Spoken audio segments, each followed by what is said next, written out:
What is up, my peeps? Joshua Smith here with another GSD Mode Knowledge Round, where you send in your questions every single week and we answer them to the best of our ability. Anytime that you have any questions, I don't care whether it's about your real estate business, business in general, health and fitness, life, I don't care what it's about. Send your questions to Joshua at gsdmode.com. If I feel that I have an answer, if I feel I have some expertise and I feel that I can serve you in some way by answering it, we answer your questions every single week here on this show. So today's question comes from Stacee Munroe out of Annapolis, Maryland. So the question today is about door hangers.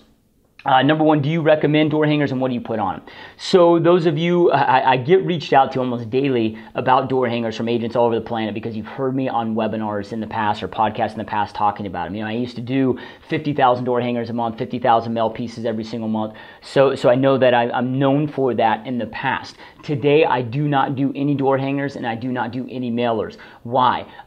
Eyeballs aren't there. You know, a question I always ask people when they ask me, hey, should I start doing a mail campaign? I kind of come back at them right away with this. What is the last piece of mail that you received in your mailbox outside of like a bill? Like outside of a bill that you had to go pay, what's the last piece of mail? People are like, well, shit, I don't know.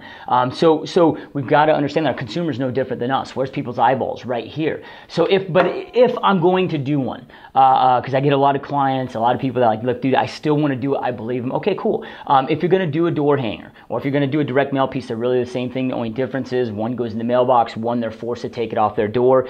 Door hangers, you do catch their attention for a few more seconds than a direct mail piece, so they can be a little bit more beneficial. However, you are going to get people bitching, whining, and moaning that you're putting mail on their door. You're going to have some that fly off, and you're going to get people that might bitch at you for littering the neighborhood, whatever it may be. So there's kind of pros and cons to both, right? So and I've done both on a very heavy level. Like I said, about 50,000 mail pieces each, both avenue, right?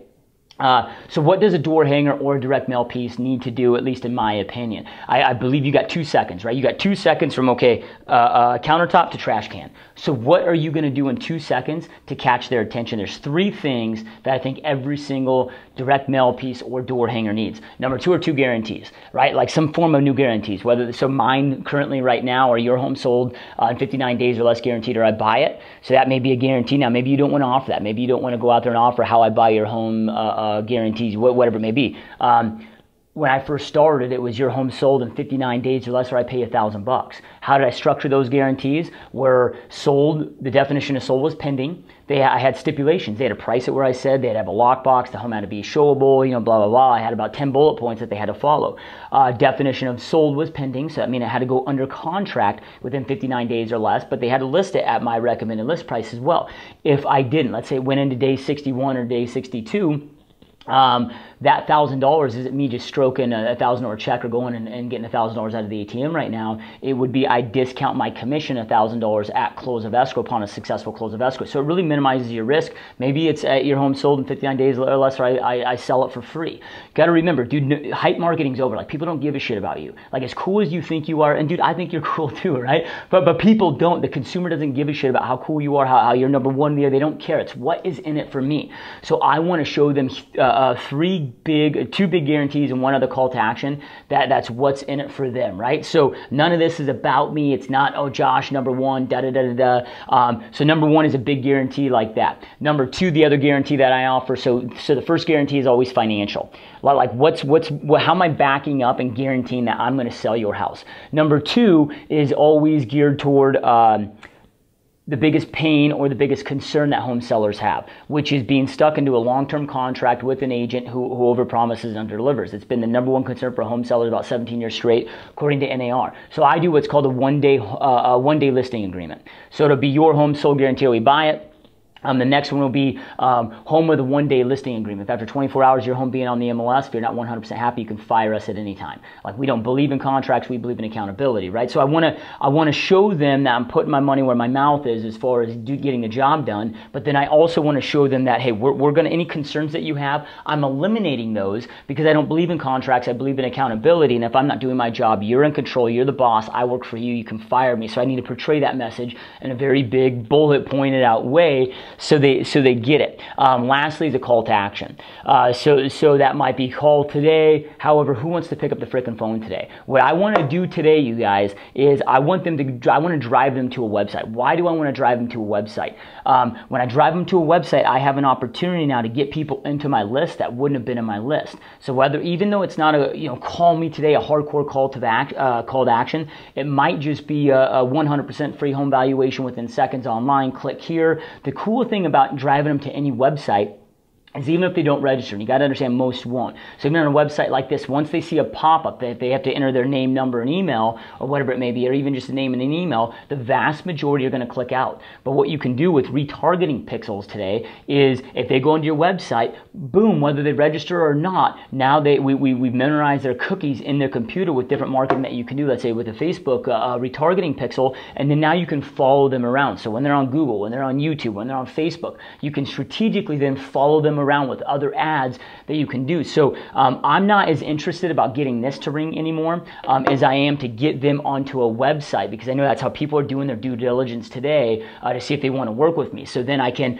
pop up different videos about the listing process, different videos of my services, and getting them to know me, because I know the vast majority aren't engaging initially on over the phone or online with me. This is a long-term process. If I'm doing door hangers, if I'm doing direct mail, I understand, like if I go out and send out 10,000, maybe one, maybe two, maybe three people out of all those 10,000 are ready to do business with me right now. And maybe in your market area it's better, and over time it gets a little bit better. But maybe you're awesome, you're a rock star, and you've been hitting this farm area for a while, and it's 1 per 1,000. Well, what about the 999 other people that don't take that immediate call to action? I want to get them in my world somehow, so then I can follow up with them with other ads, whatever it may be. If I'm doing an open house in that area, maybe I want to invite them out to that open house, and we're doing a raffle, and I want to be able to target them. So it's very, very powerful to get them to a website. So again, your guarantee, I would do some sort of a closing guarantee, right? Like your home sold X amount of days, or I do this. Another guarantee with your service, where you put your money where your mouth is as far as contractually. That's why I like the 1-day listing agreement. I like the 1-day listing agreement better than the fire me guarantee, because people will call me and they'll be like, dude, how are you going to sell my house in a day? Like they don't quite, it gains more curiosity than just the fire me guarantee, even though it's the same damn thing. And then the other call to action absolutely would be drive them to a website, whether it's 100% free online home valuation within seconds, whatever it may be. Click here to watch this video of how to sell your home for top dollar. Or click here to watch the top 10 things every home seller should do to sell your house in the least amount of time for the highest profit. Because then even if they don't sign up, right? Even again, if they don't sign up, maybe you have a pop-up there where they have to enter their name, number, and email to be able to watch the videos. Even if they click out, now you still can retarget them in a different manner, because you've memorized the cookies on the computer through that pixel. That's why that stuff's so important, you guys. So hopefully this helps. Keep crushing it out there. Door hangers can work. Mailers can work if you strategically do them the right way and just know the behaviors of our customers that exist today. So anytime you guys have any further questions, Joshua@gsdmode.com. Sit them here and we answer these questions every single week. Have an awesome day. Peace out.